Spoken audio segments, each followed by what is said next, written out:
Fake fake and fake guys, आज हम बात करने वाले हैं एक ऐसे यूट्यूबर के बारे में जिसका नाम है यूके राइडर 07 या फिर आप बाबू भैया भी बोल सकते हो, और उनका असली नाम अनुराग धोबाल है। रिसेंटली उन्होंने एक वीडियो अपलोड करी है जिसमें वो काफी इमोशनल नजर आ रहे हैं। वीडियो में वो रो रहे हैं और बहुत ही सीरियस एलिगेशन लगा रहे हैं। Regina, I really wanted to be happy, but I have no other options left to do anything. I was under a lot of depression. मुझे नहीं समझ में आ रहा था कि मैं क्या करूं और कैसे फीलिंग एलिमिनेट करूं। वीडियो में वो रो रहे हैं और बहुत ही एक सीरियस स्टेटमेंट भी उन्होंने दी है। उन्होंने ऐसा कहा है कि अगर उनके साथ कुछ हो जाता है या अगर उनकी मौत हो जाती है तो उसके जिम्मेदार उसके घर परिवार के लोग होंगे। जो कुछ केवल और केवल उनकी वजह से, आज जो कुछ भी बन पाया हूँ केवल और केवल उनकी वजह से बन पाया। अब जब कोई क्रिएटर YouTube जैसे पब्लिक प्लेटफॉर्म पे इतना सीरियस बात बोले तो इट इज वेरी नेचुरल कि लोगों के मन में भी कई तरह के सवाल आते हैं।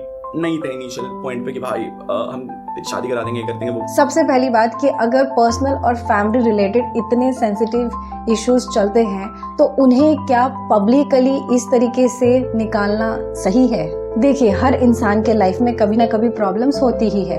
हर किसी न किसी के फैमिली में डिसएग्रीमेंट, कॉन्फ्लिक्ट्स होते ही हैं। लेकिन जब ये सारी पर्सनल बातें पब्लिक प्लेटफॉर्म पे आ जाती है तो ये और पर्सनल नहीं रहती, उल्टा पब्लिक में आके पब्लिक लोगों के लिए डिस्कशन का एक टॉपिक बन जाती है।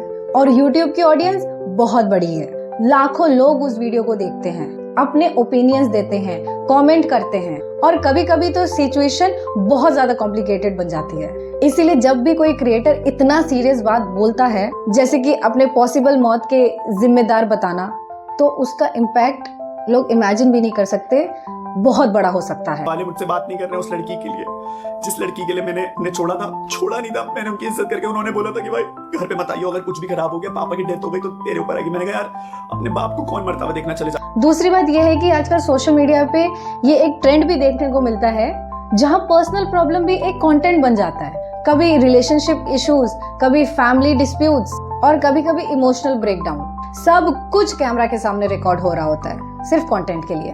पर एक सवाल ये भी है, क्या अपने हर स्ट्रगल को या फिर अपने हर पर्सनल फैमिली पर्सनल डिस्प्यूट्स को कंटेंट बनाना सही है? क्योंकि जब आप अपने फैमिली वालों के ऊपर इतना बड़ा एलिगेशन लगाते हो तो ये बात बस आप तक नहीं रहती है, ये बात बस आपको ही इफेक्ट नहीं करती है, वो अब पब्लिक प्लेटफॉर्म पे आ चुकी है। इससे इफेक्ट सिर्फ आपको ही नहीं बल्कि उन सारे लोगों को भी पड़ेगा जिनका नाम आपने उस वीडियो में लिया है। और ऑडियंस के पास यूजुअली एक साइड की स्टोरी होती है, इसीलिए कई बार लोग कंफ्यूजन में भी पड़ जाते हैं कि भाई एक्चुअल में हकीकत असलियत है क्या। एक और चीज जो कि समझना बहुत जरूरी है, दैट इज सोशल मीडिया पे इमोशनल चीजें बहुत जल्दी वायरल होती है। जब भी कोई क्रिएटर रो रहा होता है या फिर अपना इमोशनल ब्रेकडाउन दिखा रहा होता है, इससे ऑडियंस और ज्यादा कनेक्ट हो जाती है। लेकिन कभी कभी एक्चुअल वीडियो के पीछे असली इमोशन क्या है उसको समझना बहुत मुश्किल हो जाता है। इसीलिए व्यूअर्स को भी थोड़ा रिस्पॉन्सिबल होना चाहिए। किसी भी सिचुएशन में बिना पूरी इंफॉर्मेशन गैदर करे, बिना चीजों को अच्छे से जांच पड़ताल करके, एक साइड की स्टोरी जान के एक साइड को सपोर्ट करना और दूसरी साइड को ब्लेम करना, ये भी सही नहीं होता है। बाबू भैया ने अब तक जैसी इमेज अपनी दिखाते हुए आए हैं सोशल मीडिया पे, चाहे वो फेक ही क्यों ना हो, सेम चीज उनको बिग बॉस में भी बोली गई थी।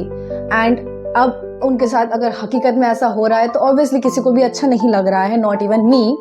बट द थिंग इज, अगर वो सब सच था तो ये क्या है, और अगर ये सच है तो वो क्या था। और क्रिएटर को भी ये समझना चाहिए कि व्हाटएवर वो बोल रहे हैं वो थोड़ा सोच समझ के बोले, अगर ऐसा नहीं है तो, क्योंकि वो जो भी बोलते हैं उसका इम्पैक्ट बहुत बड़ा बन जाता है। उनकी एक वीडियो लाखों लोग देखते हैं, इसीलिए जब भी वो कोई सीरियस एलिगेशन या स्टेटमेंट देते हैं तो उसका इम्पैक्ट सिर्फ उनको ही नहीं बल्कि उन सारे लोगों को भी पड़ता है जिनके ऊपर उसने एलिगेशन लगाया है।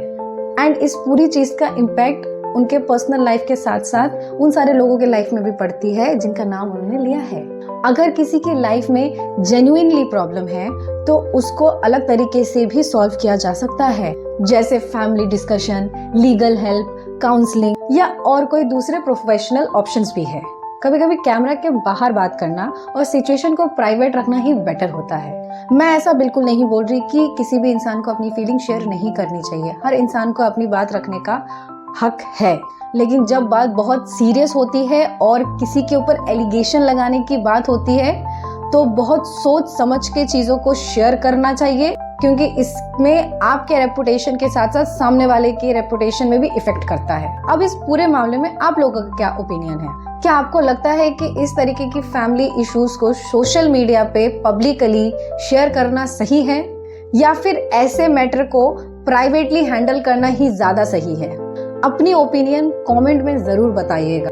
बाकी जो भी दिख रहा है, आई होप कि अगर ऐसा सच में है तो सॉल्व हो जाए, सॉर्ट आउट हो जाए, किसी भी तरह का कियोस ना हो, किसी की लाइफ में बुरा हो, किसी को भी अच्छा नहीं लगता। बाकी अगर आप चाहते हो कि मैं इस तरह की वीडियोस और बनाऊं जिसमें मैं सोशल मीडिया पे चल रहे इश्यूज को कामली और शांतिपूर्वक डिस्कस कर सके, तो गाइज प्लीज़ वीडियो को लाइक करो, शेयर करो, कमेंट करके बताओ।